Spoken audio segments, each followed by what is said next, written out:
राजालाई चाहिँ उसले चिठा काटिदिन्छ निर्मल निवासमा भनेर ऊ हिरो पल्टिन्छ। गाँजाको सुरमा हो कि के को सुरमा हेर्नुहोस्, हेप्ने पनि सीमा हुन्छ नि त। त्यसैले गर्दा बालेन्द्र शाह उताको शाह तराईको हो, राजा भनेको बहादुरी शाह हो। दृष्टिकोण अर्का मान्छेलाई छानबिन गर्ने म छानबिन अधिकृत होइन। अर्को कुरा मैले यो चाहिँ भन्न सक्छु, उनी पब्लिक फिगर हुन् हैन, मेरो बारेमा जथाभावी बोल्छन् भने मैले उनको बारेमा पनि बताउन मिल्छ। उनी देशको राज्यको ढिकुटीको पैसा खाँदैछन्, तलब खान्छन् होइन त? हो नि, हामीले तिरेको कर, म काठमाडौँकै कर तिर्छौँ हामी, अब बुझाउने दिन आइसक्यो भनेपछि हरेकमा कर, ओ माइ गड, जताततै। त्यस कारणले गर्दाखेरि बालेन्द्रको कुरामा मैले भेट्या होइन, मान्छे भेट्या छैन। त्यति उनको एक्सप्रेसन हेर्दाखेरि आहा भन्न लायकका मान्छे त होइनन्, किनभने यिनले केही गर्छन् आहा भन्ने लायक हुन्छ नि त। जस्तो हर्क साम्पाङले हँसाएर उडाउनुहुन्छ राईको स्वरूप। अर्को कुरो गोपी हमालले पनि राम्रै त्यहाँ काम गर्नु भएको छ। अर्को तपाईँकै जिल्ला चितवनमा रेणु दाहालले राम्रो काम गरेको छ। अर्को गण्डकी थापा भन्ने मेरो साथी दिदी हुनुहुन्छ, उहाँ बागलुङको, उहाँ मेयर मेरो साथी नै हो, आदरणीय। धेरै मेरा चेलीबेटी दिदीबहिनीहरूलाई म फलो गर्छु, धेरै हुनुहुन्छ, म सबैको नाम भन्न सकिनँ, माफ गर्नु होला। उपमेयरहरू पनि हुनुहुन्छ, राम्रै काम गर्नु भएको छ। उनीहरूको नाम कहिल्यै आउँदैन, यही बालेन, यही हर्क, यही फलान हो। ऊ त्यहाँ तपाईँको चितवन जिल्लामा जाँदैछु, अब 5-6 वर्ष अगाडि कस्तो थियो, अब गएर म भिडियो बनाउँदैछु नि त। तर म माओवादी त होइन नि त। उहाँले राम्रो काम गर्नु भएको छ, प्रचण्डको छोरी भएर उहाँलाई हाइआई बनाउनु पर्ने पनि छैन मलाई। उहाँ कुनै एउटा रामको छोरी भएर हाइआई गर्नुपर्ने पनि जरुरी छैन, किनभने उहाँहरूले मलाई बिलिभ गर्नुहुन्न। उहाँले मलाई के भन्नुहुन्छ अरे भने मैले सुनेको राजावादी माता भन्नुहुन्छ अरे। त्यसो भए उहाँहरू माओवादी हो, माओको फोटो लिएर हाहु गर्दा हुने? मैले मेरो देशको एकीकरण गर्ने राजाका सन्तानको नाम लिन नहुने? त्यस कारणले गर्दा हो म राजावादी नै, म राष्ट्रवादी। राजावादीहरू सडकमा छन्, दैचिउरे तरिकाले अघि बढिरहेका छन्। कहिले प्रचण्डतिर जान्छन्, कहिले ऊ त्यहाँ त्यो दुर्गा परसाईतिर जान्छन्, कहिले ऊ त्यहाँ राजेन्द्र लिङ्गदेनतिर जान्छन्, कहिले लिङ्गदेनलाई विरोध गर्छन्, फेरि त्यतै आउँछन्। हेर्नुहोस् है पत्रकार भाइ।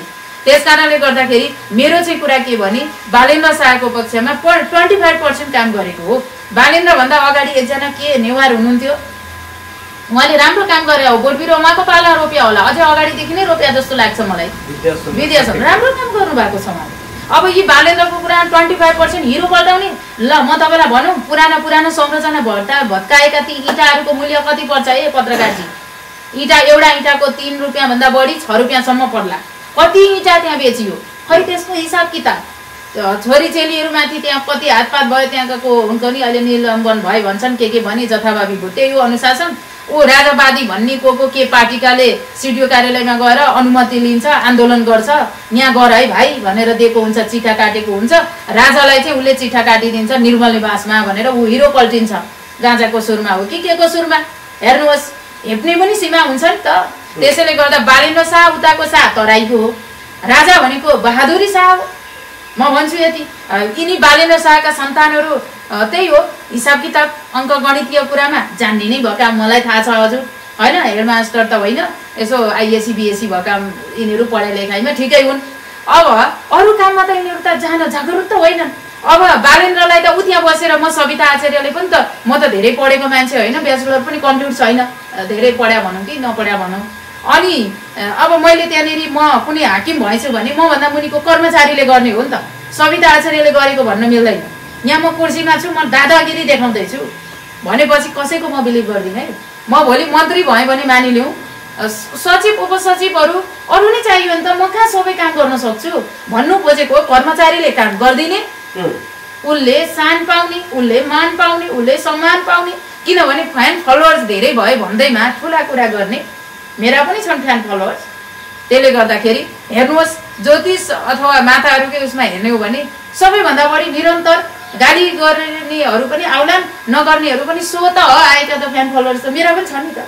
मेरो आफै सम्झिनुहोस्, तपाईँले यति बालेन्द्र शाह भन्नुहुन्छ, रवि लामिछानेको नाम लिनुहुन्छ, उनीहरूसँग मेरो भिडियो छुट्टै राख्नु होला, पोस्ट गर्नु होला। मेरो भिडियो माथि गइसकेका हुन्छ क्या भ्युवरहरू, उनीहरूको भिडियो तलै भइरहेको हुन्छ। भन्नुको मतलब मन त पराएका रहेछन् होइन? त्यसले गर्दाखेरि हेर्नुहोस्, बालेन्द्रबाट पनि आशा चाहिँ छैन, तर रवि हेरी धेरै मात्रामा कहाँ हो, कहाँ राम्रो हो बालेन्द्र।